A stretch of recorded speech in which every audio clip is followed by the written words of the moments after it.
what did Absalom do to overthrow David as king of Israel? This is the question we seek to answer today as we continue our verse-by-verse study of the book of 2 Samuel on walking through the Bible.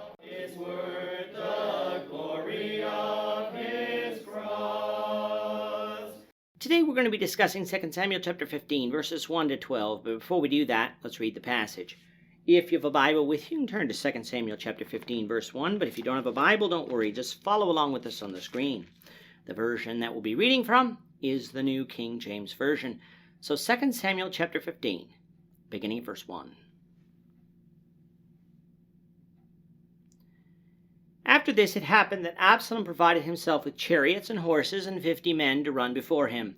Now Absalom would rise early and stand beside the way to the gate. So it was, whenever anyone who had a lawsuit came to the king for a decision, that Absalom would call to him and say, "What city are you from?" And he would say, "Your servant is from such and such a tribe in Israel." Then Absalom would say to him, "Look, your case is good and right, but there is no deputy of the king to hear you." Moreover, Absalom would say, "Oh, that I were made a judge in the land, and everyone who has any suit or cause would come to me, then I would give him justice." And so it was, whenever anyone came near to bow down to him, that he would put out his hand and take him and kiss him. In this manner Absalom acted towards all Israel who came to the king for judgment. So Absalom stole the hearts of the men of Israel.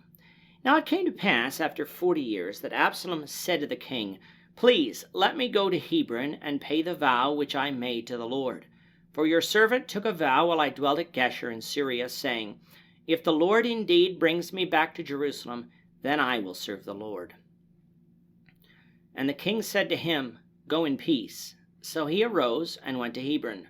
Then Absalom sent spies throughout all the tribes of Israel, saying, "As soon as you hear the sound of the trumpet, then you shall say, Absalom reigns in Hebron." And with Absalom went 200 men invited from Jerusalem, and they went along innocently and did not know anything. Then Absalom sent for Ahithophel the Gilonite, David's counselor, from his city, from Gilo, while he offered sacrifices. And the conspiracy grew strong, for the people with Absalom continually increased in number. Beginning here in chapter 15, we find Absalom's conspiracy to overthrow David. In order to stage a successful coup, you must have followers, and you must appear to be able to fit the part. As such, Absalom provided for himself chariots and horses so that he would look the part of a king, even if he wasn't one. Now, why might this not have set off alarm bells even in David's court?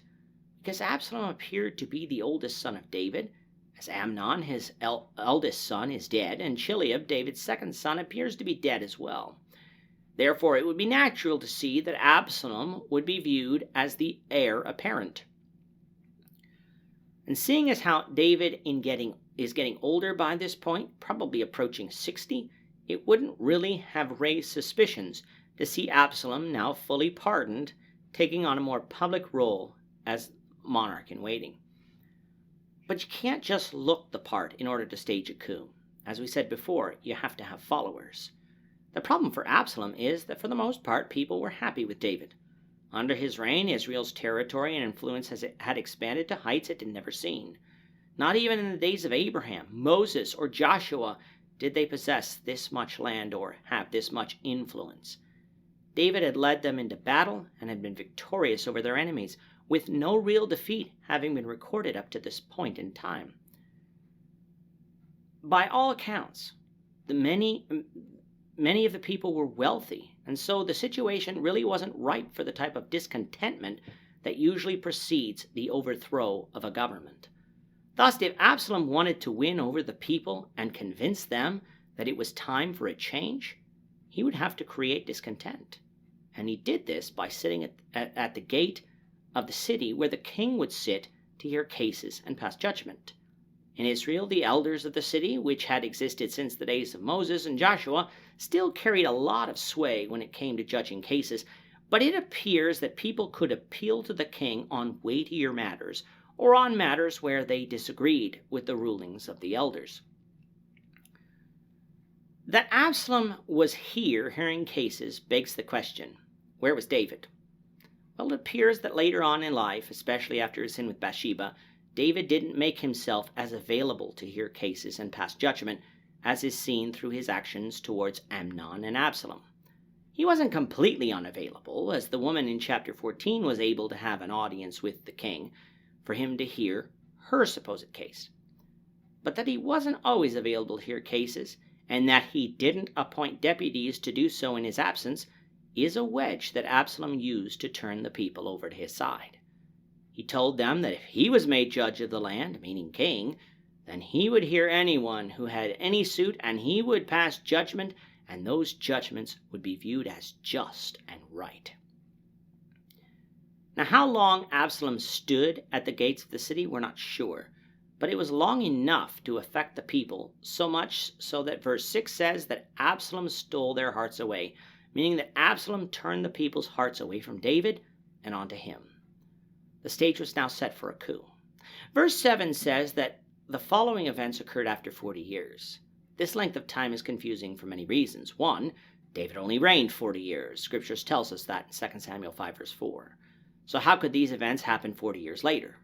Nor could we be talking about the events of the last year of David's reign, for the events of the beginning of 1 Kings and David's physical state at that time would preclude these events occurring then.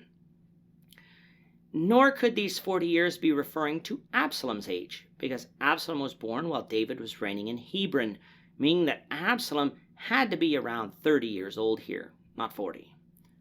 So what do we have here? It is clear that there has been a scribal error at some point when copying this text from an earlier copy, and this error has filtered on down to some manuscripts that we use to make some of our English translations today. You see, what we need to remember is that the Hebrews wrote out their numbers, unlike us, who usually use numerals, which can still be copied wrong. And so there are instances when numbers were copied incorrectly. This doesn't mean that we can't trust numbers in the Bible, for most are correct, but the ones that contradict other parts of the biblical text do stand out, and valid explanations exist for these discrepancies. In this case, the Hebrew lettering for 40 and for 4 appears to have been mixed up, and our text should read, "And it came to pass after 4 years." And since this time frame does make sense, this seems like a plausible explanation. Whether this 4 years is to be counted as 4 years from Absalom's return from Geshur, and thus 2 years after the end of chapter 14, or a full 4 years after the events at the end of chapter 14, we're not sure. But whatever the case, David would have been around 60 years old at this time, plus or minus a couple of years.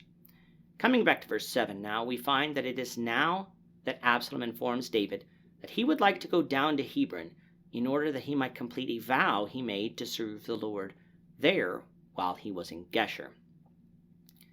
Why would Absalom choose Hebron? Well, that was the place of his birth, and it was the place that David began his reign. As a city of refuge and a major city in Judah, this would be a great place for him to rule from.